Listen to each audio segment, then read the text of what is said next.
Good morning students. देखो भैया, अपने राजनीति विज्ञान में 8वां चैप्टर चल रहा था और इस चैप्टर की अपने 3 क्लास हो चुकी है। चैप्टर का नाम है अपने पर्यावरण और प्राकृतिक संसाधन। यह चैप्टर अपने स्टार्ट कर रखा था। आज जो है इस चैप्टर की यह अपने अंतिम क्लास है। कहने का मतलब है आज अपने ये चैप्टर कंप्लीट हो जाएगा। देखो भैया, आज अपने 2 टॉपिक अपने शेष रहे हैं इस चैप्टर में। एक तो है संसाधनों की भू राजनीति और दूसरा जो टॉपिक है वो है मूलवासी और उनके अधिकार। ये 2 टॉपिक अपने शेष रहे हैं। इनको पूरा करते ही अपने ये चैप्टर कंप्लीट हो जाएगा। इसके बाद में अपने इस बुक में एक ही चैप्टर शेष रहेगा और वो है वैश्वीकरण अर्थात ग्लोबलाइजेशन या भूमंडलीकरण। वो चैप्टर अपने एक और रहेगा। फिर उसके बाद अपने टेस्टों की श्रृंखला स्टार्ट कर देंगे। अब देखो भैया, टेस्ट को श्रृंखला स्टार्ट करने से पहले अपने जो एक क्वेश्चन वाला सिस्टम अपने स्टार्ट किया था, लास्ट जो वीडियो था पॉलिटिकल साइंस का, उसमें आपसे क्वेश्चन पूछा गया था कि आसियान की स्थापना कब हुई थी। तो भैया इसका आंसर है 1967। 1967 ईस्वी में भैया आसियान की क्या हुई थी, स्थापना हुई थी। लगभग स्टूडेंट के आंसर सही आ रहे हैं, 2-4 स्टूडेंट को छोड़कर। देखो भैया, आपको जब आसियान पढ़ाया था उसमें बताया था कि 1967 ईस्वी में जो बैंकॉक घोषणा पत्र था उस पर 5 देशों ने हस्ताक्षर किए थे। इंडोनेशिया था, मलेशिया था, फिलीपींस था, सिंगापुर था, थाईलैंड था। इन देशों ने हस्ताक्षर करके किसकी स्थापना की थी, आसियान की स्थापना की थी। और वर्तमान समय में इसके जो सदस्य देश है उनकी संख्या कितनी है, 10 है। और इसका जो झंडा है उसमें क्या है, धान की 10 बालियां। तो ये क्वेश्चन इसीलिए पूछे जा रहे हैं ताकि आप पीछे जो पढ़ चुके हो ना उनसे आप क्या हो, कनेक्ट रहो। और ये सारे के सारे क्वेश्चन कौन से हैं जो आपके एग्जाम में पूछे जा चुके हैं। तो आज का अपना जो क्वेश्चन है वो ये है भैया, भारत यूएनओ में कब शामिल हुआ। अब देखो भैया, यहां पर एक चीज आप सुनना, यह क्वेश्चन अब तक 3 बार आपके एग्जाम में आ चुका है और तीनों बार अलग अलग तरीके से पूछा है, लेकिन आंसर एक ही है। तो यहाँ पे कंफ्यूज नहीं होना है। देखो, एक बार तो ऐसा आया था कि भारत यूएनओ में कब शामिल हुआ। एक बार क्वेश्चन पूछा था भारत ने यूएनओ के चार्टर पर हस्ताक्षर कब किए। एक बार आया था भारत ने यूएनओ की सदस्यता कब ग्रहण की। तो कैसे भी पूछ लो भैया, आंसर तो एक ही है ना। तो ये 3 बार ये क्वेश्चन अपने आ चुका है, इसलिए थोड़ा सा आपको इसको ध्यान रखना है। आपको सीधा ये बताना है तारीख कौन सी थी, महीना कौन सा था, साल कौन सी थी, मतलब डेट के साथ में आपको आंसर देना है। ओके भैया, अब करते हैं स्टार्ट। देखो, संसाधनों की भू राजनीति। सबसे पहली बात तो संसाधन क्या होते हैं आपको बता चुका हूं, एक बार वापस रिपीट कर रहा हूं भैया। ऐसे साधन जो मनुष्य के काम आते हैं, मनुष्य की दैनिक आवश्यकताओं को पूरा करते हैं, या जिनको मनुष्य अपने काम में लेता है, वो क्या कहलाते हैं, संसाधन कहलाते हैं। ये भैया आपके सामने मार्कर है, ये क्या है, एक साधन है। क्या है, साधन है। अगर मैं इसको काम में लूंगा तो ये क्या बन जाएगा, संसाधन बन जाएगा, अन्यथा यह क्या है, साधन है।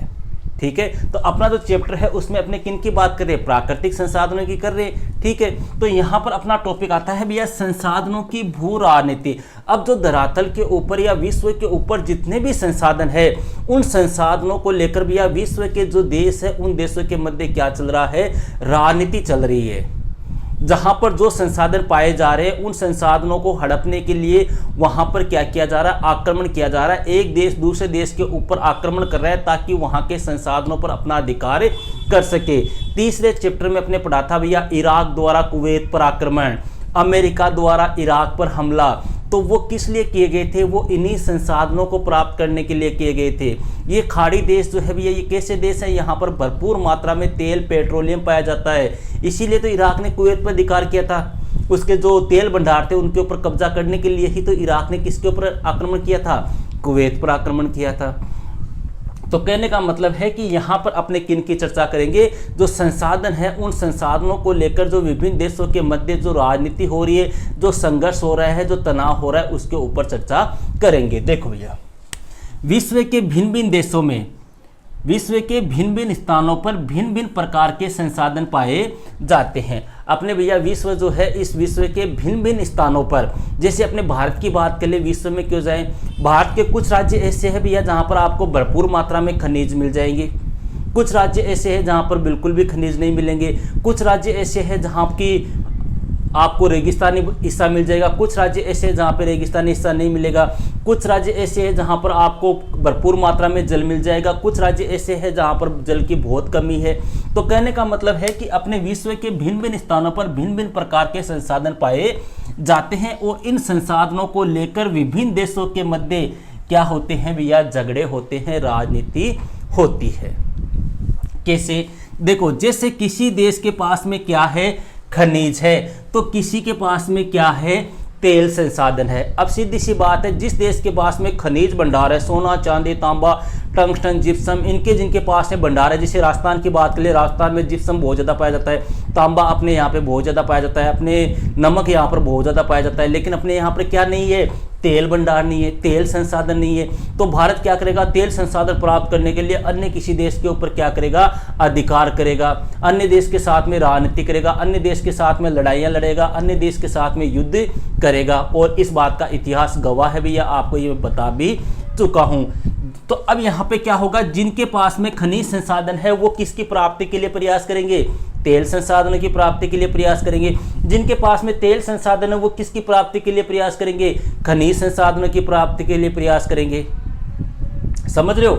जैसे तेल संसाधनों की बात करें तो भैया आज सऊदी अरब जो है वह तेल भंडारों की दृष्टि से विश्व में पहले स्थान पर है। मतलब कहने का मतलब हो गया, विश्व में सबसे ज्यादा तेल भंडार जो है वो कहां पर पाए जाते हैं, सऊदी अरब में पाया जाता है। यहां पर भैया पानी से सस्ता तेल है। इराक है भैया, यहाँ पर इराक में तेल भंडार बहुत है। कुवैत है, कुवैत में यहाँ पर तेल भंडार बहुत है। मतलब कहने का मतलब है यहाँ पर तेल संसाधन तो भरपूर मात्रा में है, लेकिन यहाँ पर क्या है, अन्य संसाधनों की कमी है और उसी को लेकर क्या होती है, राजनीति होती है, उसी को लेकर क्या होते हैं, झगड़े होते हैं। आगे चर्चा करते हैं यूरोपीय ताकतों का। अब यहाँ पर अपने किसकी चर्चा करेंगे, यूरोपीय ताकतें। यूरोपीय ताकतें कौन सी भैया, जो भारत में आए थे, अपने अंग्रेज थे, अपने फ्रांसीसी थे, अपने पुर्तगाली थे। ये किस लिए आए थे भैया भारत में? भारत में संसाधन थे भरपूर मात्रा में। आपको पता हो प्राचीन समय में विश्व को सोने की चिड़िया के नाम से जाना जाता था। भरपूर मात्रा में यहाँ पर सोना चांदी हीरे जवाहरात थे। तो उन्हीं को प्राप्त करने के लिए, उन्हीं संसाधनों को प्राप्त करने के लिए पुर्तगाली, फ्रांसीसी, अंग्रेज, डच्ची ये किस लिए आए थे, भारत में आए थे। और ये कैसी ताकतें थी, यूरोपीय ताकतें थी। तो यूरोपीय ताकतों का विश्व प्रसार का मकसद क्या था, संसाधन प्राप्त करना ही था। अब ये यूरोपीय ताकतें जैसे भैया इंग्लैंड है या ब्रिटेन है, ब्रिटेन ने भारत को औपनिवेशिक देश बना लिया, यहाँ पर अधिकार कर लिया। मुगल आए थे अपने यहाँ पर, अपने तैमूर का आक्रमण हुआ, सिकंदर का आक्रमण हुआ, महमूद गजनवी का आक्रमण हुआ। याद हो आपको, महमूद गजनवी ने सोमनाथ के मंदिर पर आक्रमण किया था। ठीक है, तो इन सभी का मकसद क्या था, यहाँ पर आने का मेन मकसद जो था वो क्या था, यहाँ से क्या प्राप्त करना, संसाधन प्राप्त करना।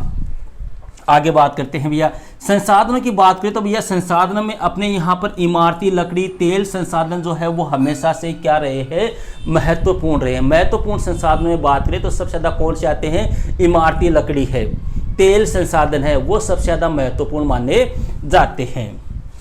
पेट्रोलियम पर नियंत्रण। अब देखो भैया, खाड़ी देशों के तेल संसाधनों को हथियाने का प्रयास किया गया। अब ये यूरोपीय ताकतें हैं, यूरोपीय जो देश है, इन देशों ने अपने पेट्रोलियम को प्राप्त करने के लिए किन को हथियाने का प्रयास किया, खाड़ी देशों को हथियाने का प्रयास किया। खाड़ी देश जहाँ पे भैया आपको बताया, सऊदी अरब है, इराक है, कुवैत है, ये कैसे देश है, खाड़ी देश है। और यहाँ पे भरपूर मात्रा में क्या पाया जाता है, तेल पाया जाता है, पेट्रोलियम पाया जाता है। तो इस पेट्रोलियम को प्राप्त करने के लिए भैया इन ताकतों ने क्या किया, उनके ऊपर आक्रमण किया। जैसे सऊदी अरब है, इराक है, कुवैत है। पानी, देखो भैया अब अगले एक संसाधन की बात करते हैं, अपने पानी या जल की। यहाँ पर आपके ये टॉपिक दिया हुआ है, पानी या जल। देखो भैया आज जल की बात करें तो अपने कहते हैं ना कि जल के बिना जीवन नहीं है। मतलब आज जल जो है वो मनुष्य की एक महत्वपूर्ण आवश्यकता बन गई है, प्रमुख संसाधन बन गया है। आज अपने ज़्यादा से ज़्यादा 2 से 3 घंटे भी बिना जल के अपने नहीं रह सकते। इस टाइम की अगर बात करें तो अपने 1 घंटा भी अपने बिना पानी के निकालना, बिना जल के निकालना क्या हो गया है, दुष्कर हो गया है। तो कहने का मतलब है कि जल जो है वो आज एक क्या है, महत्वपूर्ण संसाधन है, मेन संसाधन है, मेन रिसोर्स जो है वो क्या है, वर्तमान टाइम पे जल ही है। जैसे भैया अपने अन्य देशों की बात करें, अपने भारत, हालांकि भारत के अंदर अभी जल की कोई कमी नहीं है, लेकिन अपने विश्व के अन्य देशों की बात करें तो वहां पर जल को लेकर युद्ध तक हो चुके हैं और अब नहीं, आज से लगभग 50-60 साल पहले हो चुके हैं। जैसे प्रथम जल युद्ध हुआ था भैया बोलिविया में, वहां पर जल का क्या हो गया था, एक संकट हो गया था, जल की कमी आ गई थी। अफ्रीका के महाद्वीप की बात कर लो भैया, अफ्रीका महाद्वीप में क्या है, जल की कमी है, रेगिस्तानी क्षेत्र है। अपने राजस्थान की बात करें तो भैया राजस्थान में, आप पश्चिमी राजस्थान में चले जाओ, वहां पर क्या है, पानी की कमी है, जल की कमी है। तो उन लोगों के लिए जल क्या है, एक महत्वपूर्ण संसाधन है। क्यों? क्योंकि जल के बिना मनुष्य जीवित नहीं रह सकता। तो पानी या जल एक महत्वपूर्ण संसाधन है, इसलिए जल संसाधन भी क्या हो सकते हैं भैया, भविष्य में युद्ध का कारण बन सकते हैं। आज तक अपने 2 विश्व युद्ध हो चुके हैं, दोनों विश्व युद्धों का प्रमुख कारण क्या था, किसी दूसरे देश को ऊपर अधिकार करना, उसके संसाधनों पर अधिकार करना। लेकिन अब भैया कुछ विद्वान, कुछ वैज्ञानिक, कुछ इतिहासकार ऐसे कह रहे हैं कि अब जो तीसरा युद्ध होगा ना, वो किसको लेकर होगा, इसी जल को लेकर होगा। क्यों? क्योंकि जल का जो अनियमित दोहन हो रहा है, अपने जल को जो अनावश्यक वेस्ट कर रहे हैं, उसकी वजह से आने वाले समय में क्या हो जाएगी, जल की कमी हो जाएगी। और उसकी वजह से क्या होगा, एक देश दूसरे देश के ऊपर क्या करेंगे, आक्रमण करेंगे। ऐसा माना जाता है कि तृतीय विश्व युद्ध जो है वो किसके कारण होगा, जल के कारण होगा। और उसको क्या नाम दिया जाएगा, जल युद्ध नाम दिया जाएगा। और जल युद्ध भैया एक बार हो भी चुका है, हालांकि वो विश्व युद्ध नहीं था। आपने क्वेश्चन पूछ लिया आपको प्रथम जल युद्ध कहाँ हुआ था, तो ध्यान रखना बोलिविया में। हालांकि ये आपके बुक में नहीं है, लेकिन आपको बता दो थोड़ा सा आगे देखो भैया। जैसे 1950-60 के दशक में भैया, विश्व युद्ध तो बाद में होगा, लेकिन अब की अगर अपने बात करें तो 1950-60 का जो दशक था, दशक का मतलब इन 10 सालों में अपने इजराइल है, सीरिया है, जॉर्डन है भैया, इन देशों के मध्य जल को लेकर क्या हो चुके हैं, संघर्ष हो चुके हैं। इन देशों के मध्य जल को लेकर क्या हो चुके हैं, युद्ध हो चुके हैं। वहां पर जो नदियां बहती है, उन नदियों को लेकर क्या हो चुके हैं, युद्ध हो चुके हैं। इसके अलावा तुर्की है, सीरिया है, इराक है, इनके मध्य भी भैया फरात नदी जो है, इस फरात नदी के ऊपर जो बांध बन रहा था, उस बांध को लेकर क्या हो चुके हैं, संघर्ष हो चुके हैं, युद्ध हो चुके हैं। इसके अलावा भारत की बात करें भैया, भारत में भी आपको पता हो, गंगा नदी को लेकर, ब्रह्मपुत्र नदी को लेकर, अपने गोदावरी को लेकर, अपने कावेरी को लेकर, सिंधु नदी को लेकर अपने कई समझौते हो चुके हैं। कई बार अपने एक प्रकार से तनाव की स्थिति उत्पन्न हो चुकी है। तो कहने का मतलब है कि वर्तमान समय में जल जो है वो एक महत्वपूर्ण संसाधन है, और जल को लेकर जो है वो आगामी समय में तीसरा विश्व युद्ध हो सकता है, जिसे अपने क्या संज्ञा दी जाएगी, जल युद्ध की संज्ञा दी जाएगी। अब इनको आपको थोड़ा सा ध्यान रखना है, इन 3-4 देशों को कई बार पूछ सकते हैं कि जल को लेकर किन देशों के मध्य युद्ध या तनाव उत्पन्न हुआ था। तो ये हो गया भैया अपने कौन सा, संसाधनों की भू राजनीति। अब अपना अंतिम टॉपिक बचता है भैया मूलवासी और उनके अधिकार। भैया मूलवासी मतलब जो अपने सीधी भाषा में कह दे कि जखो आदमी कोई देश के माने कई साल तक रेव बोकाई जाए, मूलवासी हो जाए। जैसे मैं कह दूं कि मेरा जन्म तो इंडिया में हुआ है और मैं यहाँ का नागरिक हूँ, तो ये यहाँ का क्या हो गया, मूलवासी हो गया। ये तो अपने नॉर्मल परिभाषा हो गई। हम भारत के मूलवासी है, हम राजस्थान के मूलवासी है। क्यों? क्योंकि हमारे पूर्वज भी यहाँ पर रहते थे और हम भी यहाँ पर रह रहे। लेकिन जो यूएनओ है भैया, संयुक्त राष्ट्र संघ जो है, इसने 1982 ईस्वी में यूएनओ की एक परिभाषा दी थी। वो परिभाषा क्या है भैया, वो देखना आप।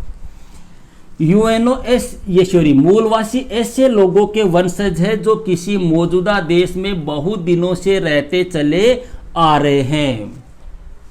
कौन है? मूलवासी ऐसे लोगों के वंशज है जो किसी मौजूदा देश में बहुत दिनों से रहते चले आ रहे। वंशज जैसे मैं कह दूं भैया, मेरे दादाजी, मेरे पिताजी और अब मैं, ये भी इंडिया में रह रहे थे, ये भी इंडिया में रहते आ रहे हैं और मैं भी इंडिया में रहता आ रहा हूं। तो यूएनओ कह रहा है कि आप यहाँ के क्या हो गए, मूलवासी हो गए। क्यों? क्योंकि आपके जो वंशज है वो इस देश में बहुत लंबे समय से निवास करते आ रहे हैं। तो मूलवासी कौन नहीं होगा, इसका मतलब जैसे मान लो मैं अमेरिका से आके, मैं ब्रिटेन से आके, मैं फ्रांस से आके भारत में सेट हो जाऊं, 5-4 साल यहाँ पर हूं, तो भैया मैं यहाँ का मूलवासी नहीं माना जाऊंगा। अकॉर्डिंग टू 1982 यूएनओ के अनुसार यूएनओ कह रहा है कि मूलवासी वे होंगे जिनके वंशज यहाँ पर काफी लंबे समय से क्या कर रहे हैं, निवास कर रहे हैं। वो क्या कहलाएंगे, यहाँ के मूलवासी कहलाएंगे। तथा उस देश की संस्कृति, उस देश की परंपरा, उस देश की प्रथाएं, उस देश के रीति रिवाज के आधार पर क्या कर रहे हैं, जीवन यापन करते हैं, वो क्या कहलाते हैं, किसी देश के मूलवासी कहलाते हैं। मतलब जिनके वंशज यहाँ पर रहते थे और उन वंशज और जो लोग यहाँ पर रहते थे वो क्या कर रहे हैं, उस देश की संस्कृति को अपना रहे हैं, उस देश के खान पान, रहन सहन, उसकी प्रथाएं, उसके रीति रिवाज, इनके आधार पर जीवन यापन करते हैं, वो क्या कहलाते हैं, मूलवासी कहलाते हैं। फिर किसी अन्य संस्कृति के लोग विश्व के अन्य देश से आकर इनको अपने क्या कर लेते हैं, अधीन कर लेते हैं। जैसे भैया यहाँ पर एक सीधा सा उदाहरण ले, अपने ब्रिटेन और भारत भैया अपने यहाँ पर स्वतंत्र देश था।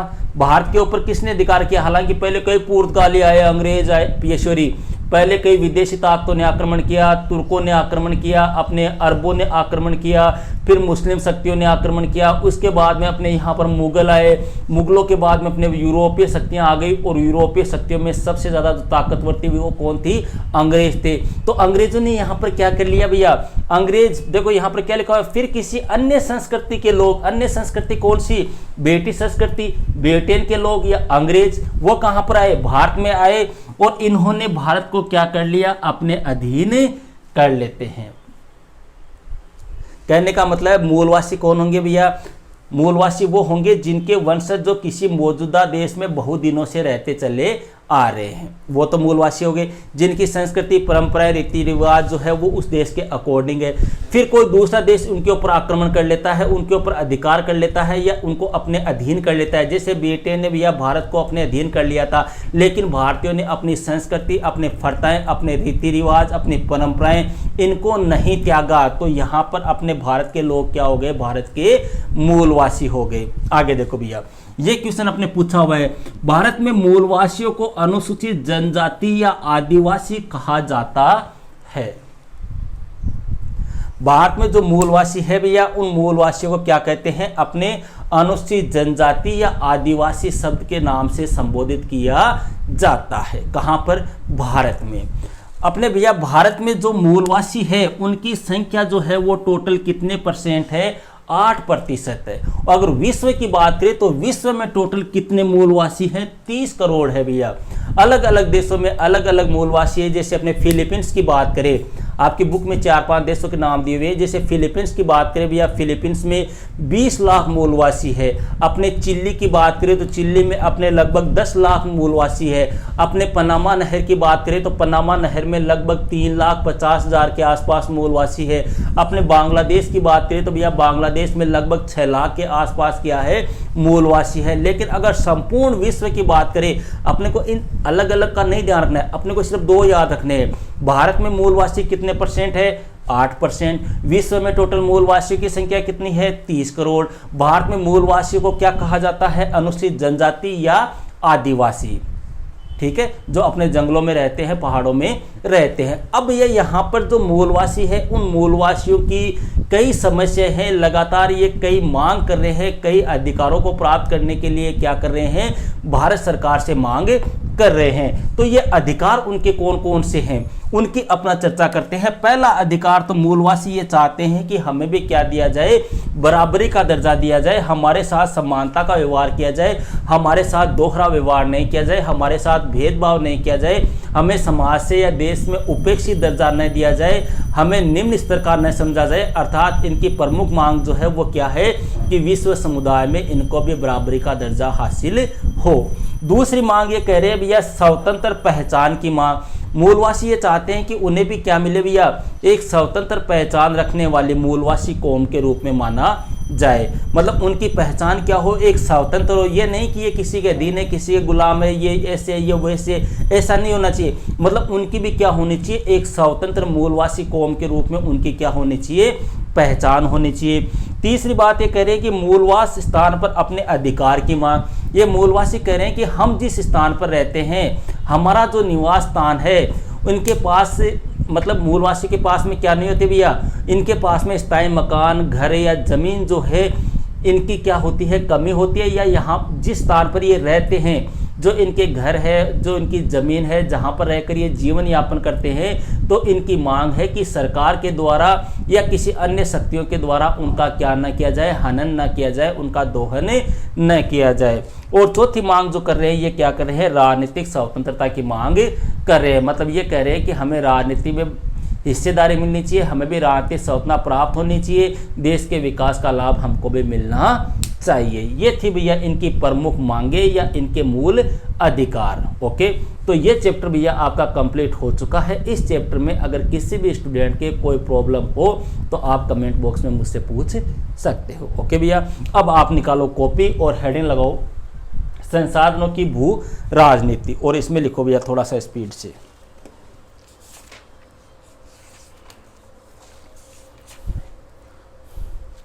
इसमें लिखो भैया, विश्व के भिन्न भिन्न स्थानों पर भिन्न भिन्न प्रकार के संसाधन पाए जाते हैं और इन संसाधनों को लेकर विभिन्न देशों के मध्य झगड़े, राजनीति होती रहती है।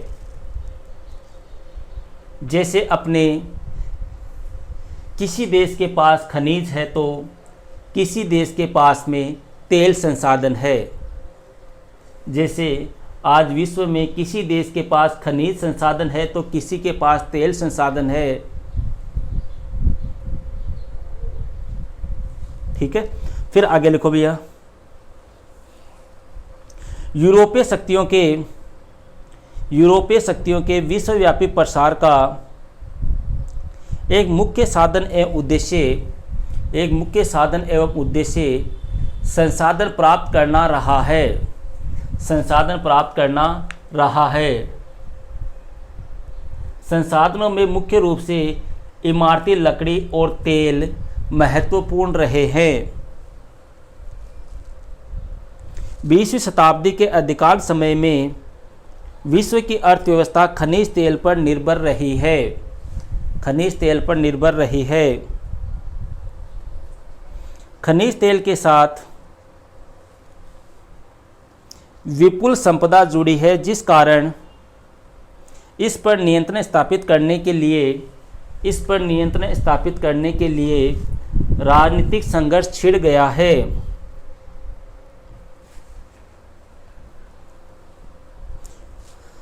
आज विश्व में सऊदी अरब सबसे बड़ा तेल उत्पादक देश है, जबकि इराक का दूसरा स्थान है। वापस पैराग्राफ चेंज करके लिखो, विश्व राजनीति में पानी एक महत्वपूर्ण संसाधन है। विश्व के कुछ भागों में स्वच्छ जल की लगातार कमी हो रही है तथा विश्व के प्रत्येक भाग में स्वच्छ जल मौजूद नहीं है। फलस्वरूप 21वीं शताब्दी में इस जीवनदायी संसाधन को लेकर हिंसक संघर्ष होने की संभावना बढ़ रही है। कुछ इतिहासकारों का ऐसा मानना है कि तृतीय विश्व युद्ध जल के कारण ही होगा। 1950-60 के दशक में इजराइल, सीरिया, जॉर्डन के बीच तथा तुर्की, सीरिया, इराक के बीच फरात नदी के जल को लेकर विवाद हो चुका है। अब हेडिंग लगाओ, मूलवासी और उनके अधिकार।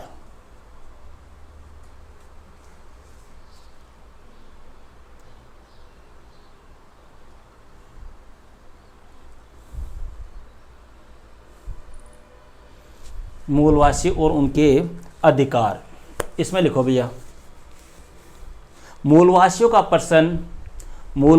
प्रश्न पर्यावरण संसाधन एवं राजनीति को एक साथ जोड़ देता है।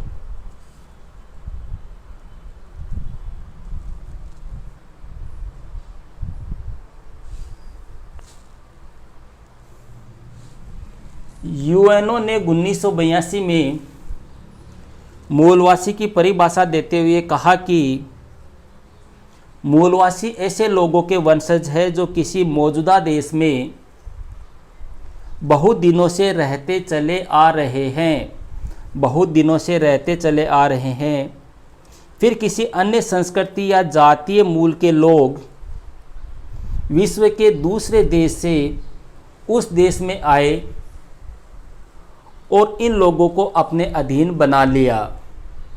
देखो भैया मैं थोड़ा सा स्पीड से बोल रहा हूँ क्योंकि ऐसे अपना वीडियो काफ़ी लंबा हो जाएगा। आप थोड़ा सा मतलब अपने वीडियो को आगे पीछे करके अपने हिसाब से आपको सेट करके लिखना है, ठीक है। आगे लिखो, ये मूलवासी आज भी संबंधित देश की संस्थाओं के अनुरूप आचरण करने से अधिक अपनी परंपरा, सांस्कृतिक रीति रिवाज, प्रथाएं तथा सामाजिक आर्थिक तरीके पर जीवन यापन करना पसंद करते हैं, जीवन यापन करना पसंद करते हैं। भारत में मूलवासी के लिए अनुसूचित जनजाति या आदिवासी शब्द का प्रयोग किया जाता है। आज भारत में मूलवासियों की संख्या 8% है, जबकि संपूर्ण विश्व में मूलवासियों की संख्या 30 करोड़ है। मूलवासियों की संख्या 30 करोड़ है।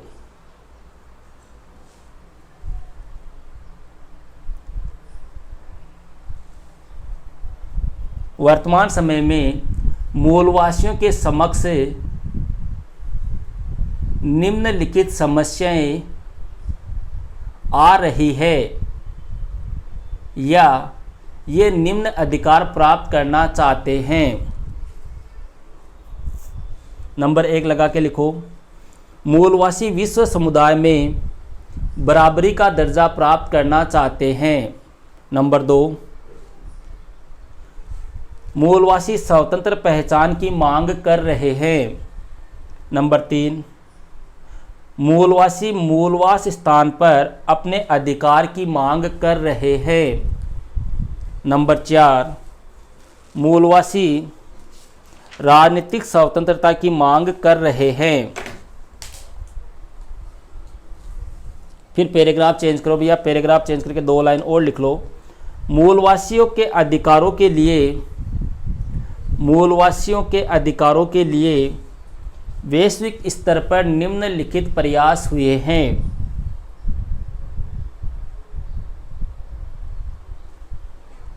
नंबर 1, 1970 के दशक में विश्व के विभिन्न भागों में मूलवासियों के नेताओं के मध्य संपर्क बढ़ा है। इससे इनके साझे अनुभव एवं सरोकारों को एक आधार मिला है। मतलब 1970 के दशक में भैया मूलवासी से क्या हो रहा है, कांटेक्ट बढ़ रहा है, इससे उनका एक प्रकार से लाभ प्राप्त हो रहा है। नंबर 2 लगा के लिखो, 1975 में वर्ल्ड काउंसिल ऑफ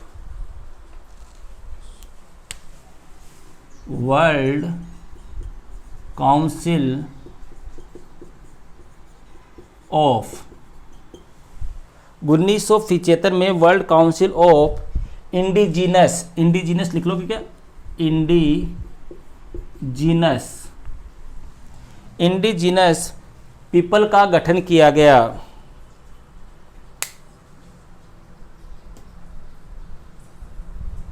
संयुक्त राष्ट्र संघ द्वारा सर्वप्रथम इस परिषद को परामर्शदात्री परिषद का दर्जा दिया गया। इसके अतिरिक्त आदिवासियों से संबंधित 10 अन्य स्वयंसेवी संस्थाओं को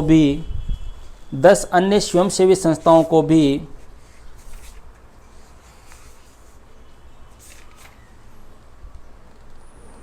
स्वयंसेवी संगठनों का दर्जा प्रदान किया गया। मतलब ये संगठन जो है भैया ये मूलवासियों के अधिकारों के लिए कार्य करता है। तो ये भैया आपका चैप्टर कंप्लीट हो चुका है। अब अपने एक चैप्टर जो है वो शेष रहा है जिसकी चर्चा करेंगे अपने नेक्स्ट वीडियो में। ओके भैया, दैट्स ऑल।